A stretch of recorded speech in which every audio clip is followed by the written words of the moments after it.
Hello, ladies and gentlemen, and welcome to Keystone Comic-Con 2019. I'm here with Ben from SourcePoint Press, and today we're gonna be chit-chatting a little bit, right?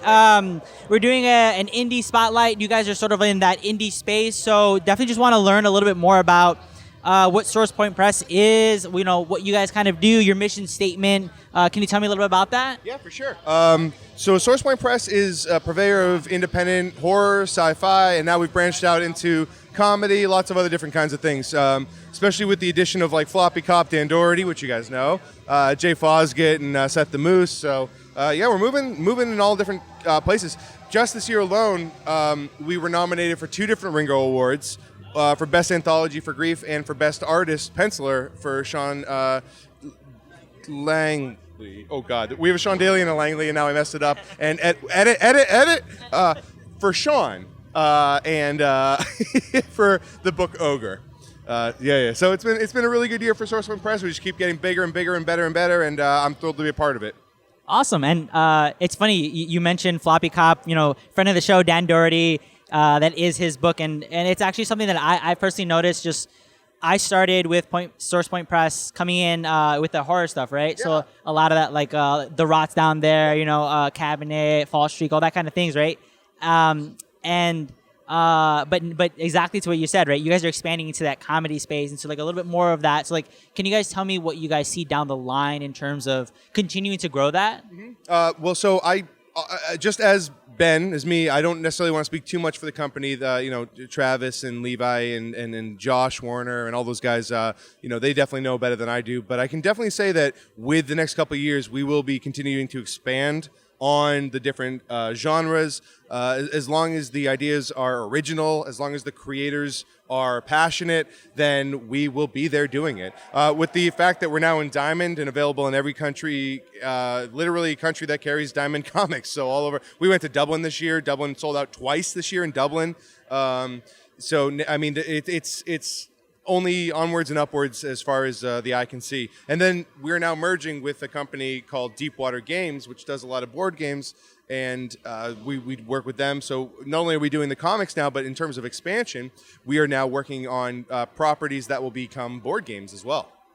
Wow, that's really cool. And just to go back really quick, what is it that you guys look for in terms of talent to source obviously Dan Doherty, right? Like he's a great talent. Like what is it? How do you guys identify those people as potential SourcePoint Press just stories? Again, it's probably not something that I'm really equipped to speak on. But I think usually, from what I've noticed, it's that you have to be usually around 6'2", charming, Boston hat. Just eloquent.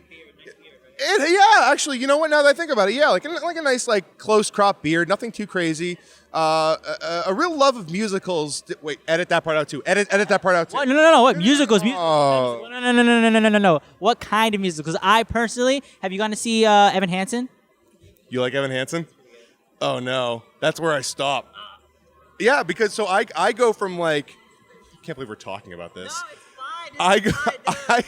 I go from like Cole Porter up to like just like around like the Stephen Wicked, Stephen Schwartz. Okay, yes. Yeah. So then that's about where I cut out. Interesting. So Evan Hansen kind of didn't make the cut for me personally, but I'm glad that you like it. I see that you're wearing your blue and white shirt in honor of him.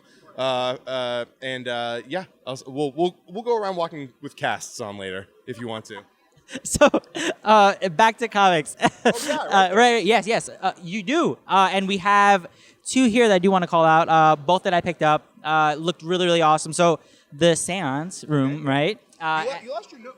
I did. No, I've been sort of winging it. It's fine. You've been doing a great job. I actually... let me go, yeah. All right. Yes, all right. No, I'm going to...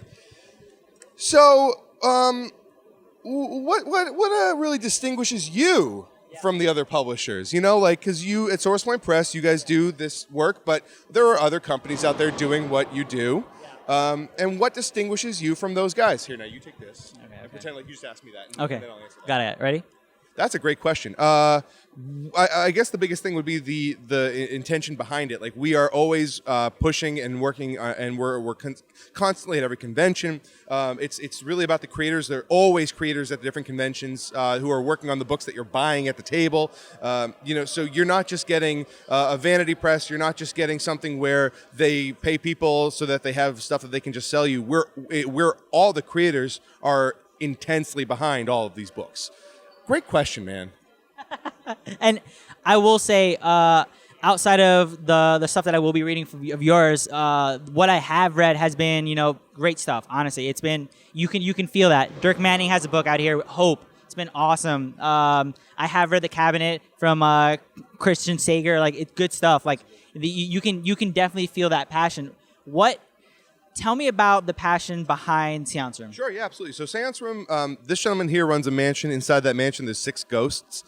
Each issue of the Seance Room, somebody goes in, one of the 6 ghosts comes to life and then forces a person to face a fear or secret.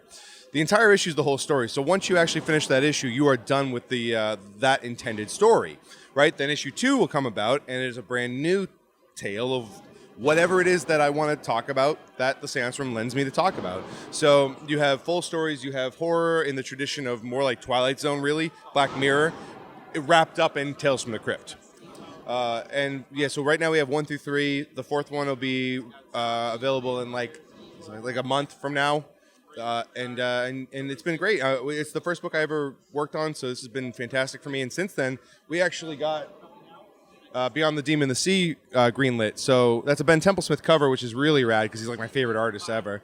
But the interior is all tattoo art. Which was fascinating. Yes. Say more on that. Yeah. Was really cool stuff. So we did it with, it's all flash art, which is sort of it's indicative of it's a Victorian style horror across the ocean. So we were like, what better thing to do than match the art style to the thing? And then that did so well. And then when Ben agreed to do the covers, we now have 4 coming out. Each one's going to be a different style of tattooing. And then Ben's doing the covers for all. And each one's going to be its own horror story. So it's really been great.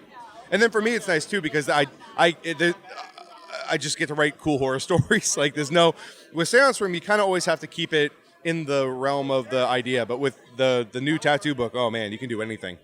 You have that creative flexibility to just tell the story, right? Whatever, yeah. Awesome. So thank you for chatting with me. Super informative, and also just like, again, these are creators who are putting their all behind these books. Ben, you're putting your all behind these books. So please support these kind of books. I definitely am a huge indie guy. Anything that comes down the pike that is in this smaller pub space, not the big 2. This is my jam. So please support these people, dude. Please. You know what? Realistically, the fact that you're doing this makes a massive difference to us. It makes a massive difference to people who want to find out about these things. And realistically, it makes a massive difference to people who like art, and who want to try new things and are sick of their books being rebooted and sick of their favorite artists being taken away from them when they like it. I think we've all hit that point. And then it's nice to have a company who is, I think the biggest worry that I see a lot too. I know you did a wonderful outro, and now I continued it on.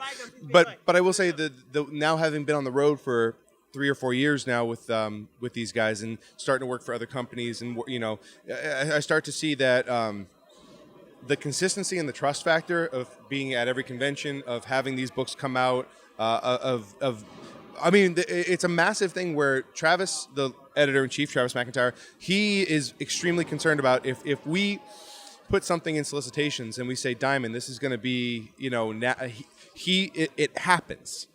And that level of trust, that's the thing that we've been building. And over the years, I've seen that make the biggest difference, aside from the content being wonderful, but then the trust factor. Especially trust within the Diamond, or within the reader? Yeah, all of it, every part of it, because it's all, it's the synergy of the whole thing. Without Diamond, it doesn't get to the reader. Without the reader, it doesn't get Diamond's attention. So it's all of it, and making sure that we're not disappointing any of those steps along the way, which so far the team has done a wonderful job of. Awesome. Super insightful. It's one of the things we love to talk about, that stuff in larger industry things on the show. So would love to potentially have you back, but just to talk about that stuff a little bit more. We don't have the time on this, but obviously, you seem to know you know where you're coming from, dude. I hear it, dude. I love it.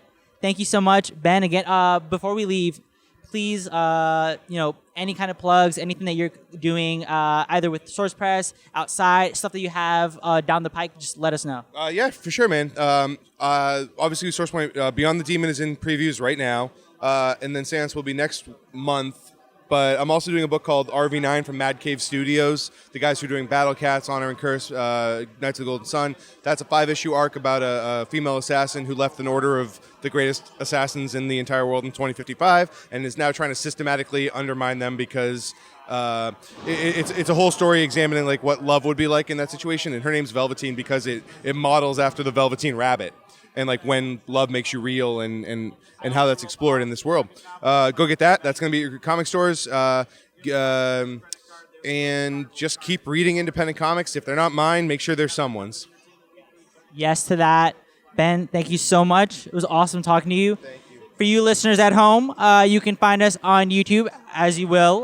We will have a bunch more. Again, this is a indie highlight, so you will see a lot more videos. We'll probably put up a playlist with this stuff.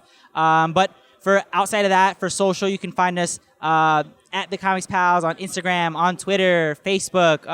Check us out on SoundCloud, Spotify, wherever you can find us. We're probably there. So again, subscribe, like, comment, share, do all the things. We love it. And of course, give Ben some love, SourcePoint Press, and thank you. You read this? It's awful. It's honestly, it's like low tier work.